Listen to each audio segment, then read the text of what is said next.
What's up, guys? Jeremy here with more early gameplay footage from E3. And, hey, just, give me a second, please. Give me 1 second.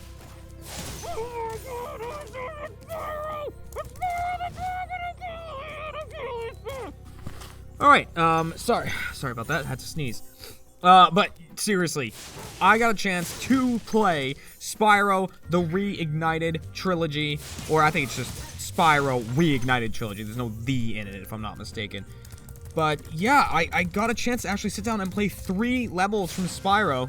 Look at the grass. Look how the grass burns right there. It's just incredible. You'll see me kind of running around and not really doing things sometimes, because that means I'm either getting used to certain controls or I'm just kind of viewing things and loving it. So this is the first level I played, Toasty, which is the first boss level in the first Spyro the Dragon. You'll also see Treetops and Sunny Flight in this video. So if you're a big Spyro fan, stay tuned, because I'm going to be saying a lot of cool facts about this game that you might not have known, that I really think you should know if you love Spyro. So, first off, I need to really praise Toys for Bob here and their accuracy in this game. There's a few things that are different, and I'll point them out. Look at that painting. Look at that painting of Autumn Plains from the second game. It's kind of a cool little thing there.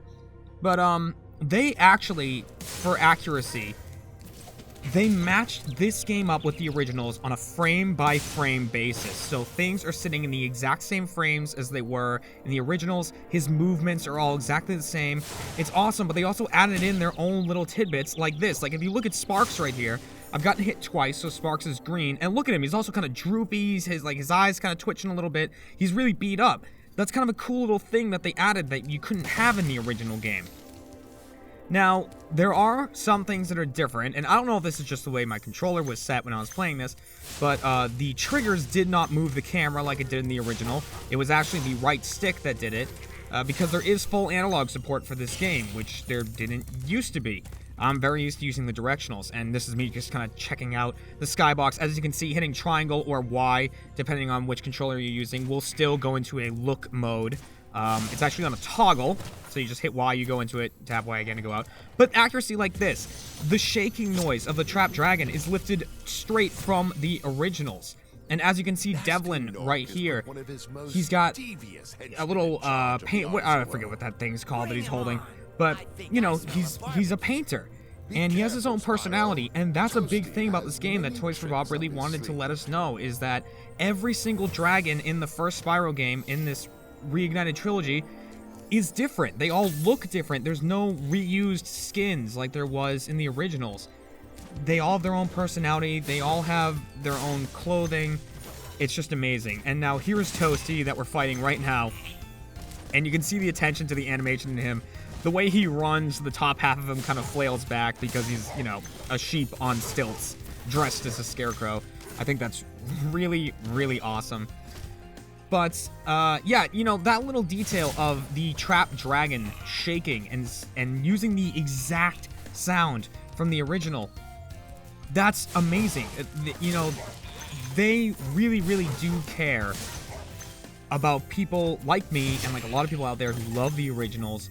Toys for Bob, they're watching people's reactions to things on social media, on Reddit, on things like that, and they're actually taking them into account and adjusting based on that. And they told me that. They actually let me know that, and that's amazing. That's great.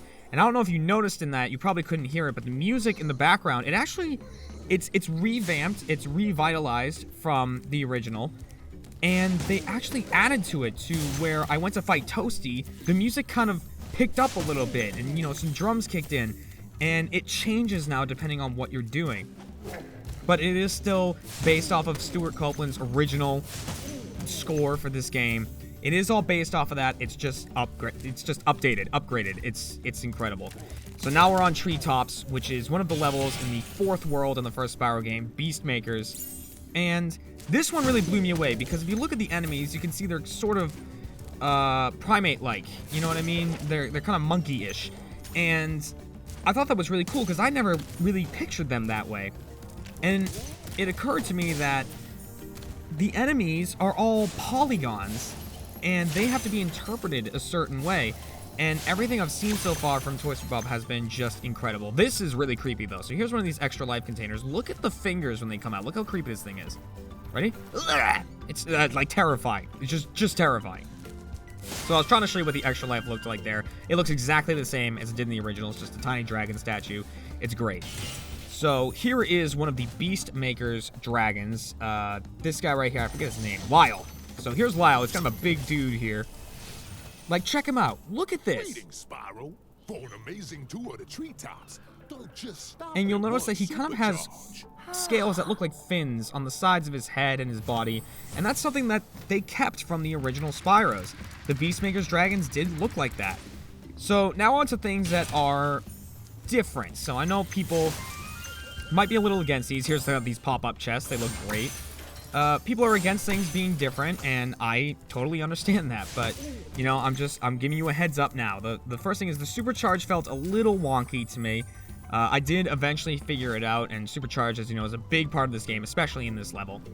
But it did feel slightly different to me, and the other thing that people I know aren't going to be happy about is the Egg Thieves do sound a little different. They didn't use the same sound from the originals. You'll hear it a little later, but that's really about it. Here's me unlocking one of these chests right here. So it's still the same animation of the key kind of floating over, and it explodes and just sounds great and looks great. I love it. I'm about to release another dragon here.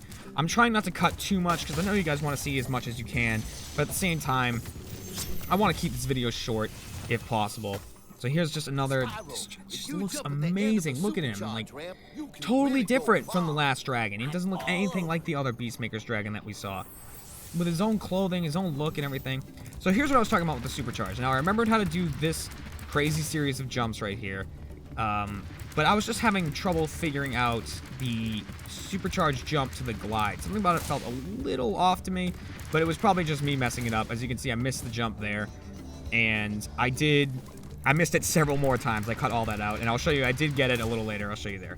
But this was my second attempt at this jump, and you can see the accuracy of this. The level is exactly the way you remember it. Look at that. Straight over to the other island perfectly, and you can probably hear the na-na-na-na-na right now. Doesn't sound the same, but, you know, some of these sounds have to be redone. And look at it. Look at this ugly dragon. What an ugly dragon. But again, totally different from the other Beastmaker's dragons. You can tell. And watch his shrug right here. Whoop. He does a little shrug as he goes away. I love that. You can tell he's from the same world. He's just totally different. And another little thing I noticed, a nice little attention to detail, this thief is actually holding the purple gem that you get from him. That wasn't in the original. He just was holding nothing. And there, he's actually holding the gem. Kind of another cool little thing. Here's me showing this series of jumps again. You can see I'm right behind the Egg Thief here. I guess just the thief, because he doesn't really have an egg. But I'm following him. I think I just hit the ramp a little earlier that time, and it launched me much further. And then there we go. So I did get up here eventually to get this jerk. And they are pretty quick still, even up here, but I did eventually get them. So there we go. So that was Treetops. And now I want to show you guys the final level that I got to play, Sunny Flight. Here it is, a flight level. We're actually seeing it. It controls exactly the same as Spyro, as the originals. It feels exactly like the flight level. This was actually my first run at this, and I was lucky enough to complete it on my first run. But you can see, even though this is so close to the original, the controls felt exactly the same, which are, you know, a little wonky, you know, to say the best. But it just felt so close to the original, and there's so many details that they added in. Like when you go by the trains, the conductor actually leans out and shakes his fist at you. Just little things like that are so awesome, and they really immerse you in this world. And I think Toys Bob has done an incredible job so far with what I've seen from this series. I cannot wait to see more of this game. I hope you guys feel the same way, and I know you guys want to take a little time to just, if you're big Spyro fans like me, to just look at the game, listen to the game, and see what you think of it. So this is where I'm going to stop talking. You can watch the rest of the level without me talking over it. Enjoy the rest of Sunny Flight, and I hope I can give you some more info on Spyro Reignited Trilogy in the future. Alright guys, enjoy this, and I'll see you in the next video.